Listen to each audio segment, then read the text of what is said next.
President Troll and Secretary Ruin have concocted another false tale. So as much as I prefer talking about other things, I'm going to address this particular lie directly with a bit of background too.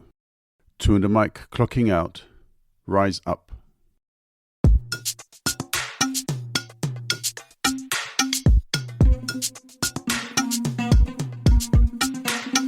Dung weche pek kod welo mabiro e TwoandaMic. Dung parodit kod jok mawuoye TwoandaMic.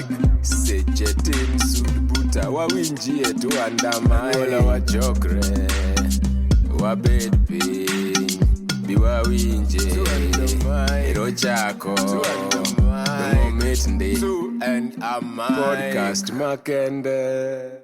What Cuba has been doing for over 60 years is a service to global health. I first learned of this work in a great book called Natives by Acala.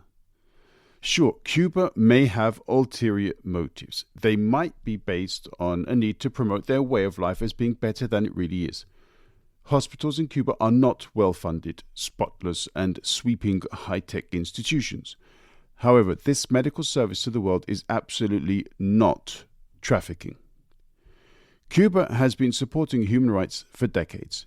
They supported Nelson Mandela fight apartheid too, and have assisted a number of African nations in wars without taking anything in return. Did they have an ideological basis for this support?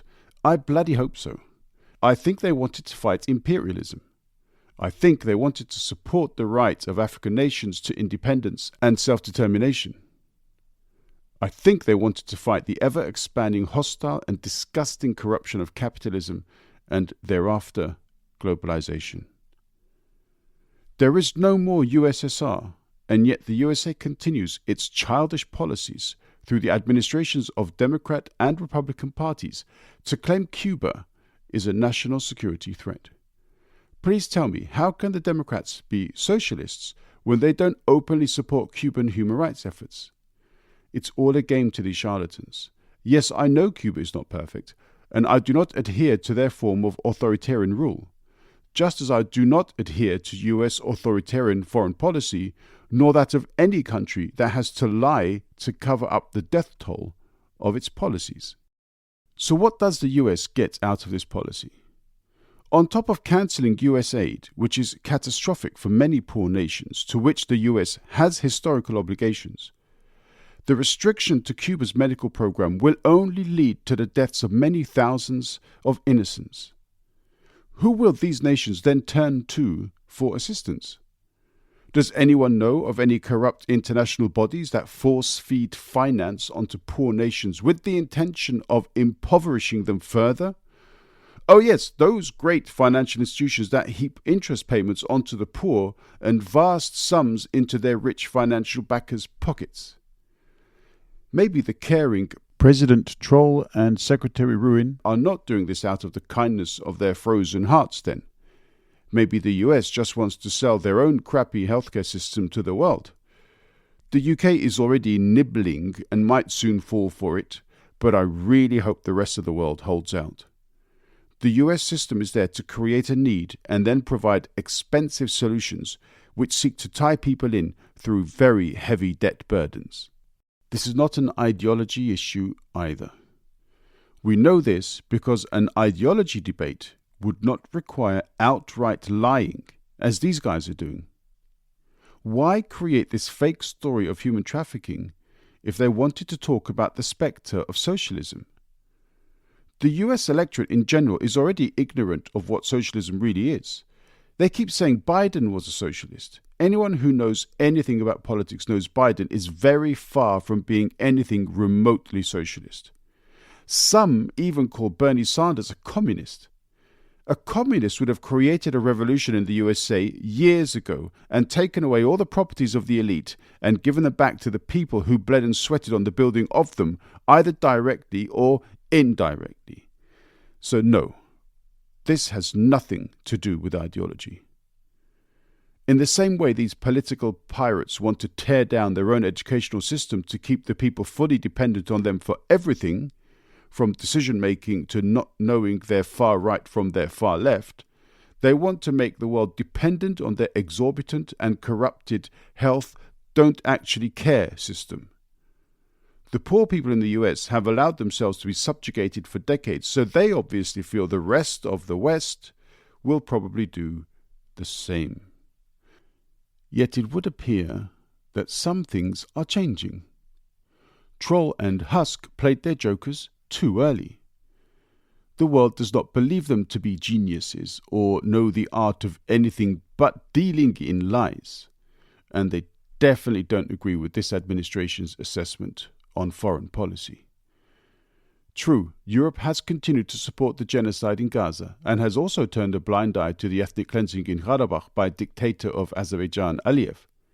They have also completely ignored events in Sudan and the Democratic Republic of Congo, but the West only really goes into African nations when there are resources to steal, so that's no surprise.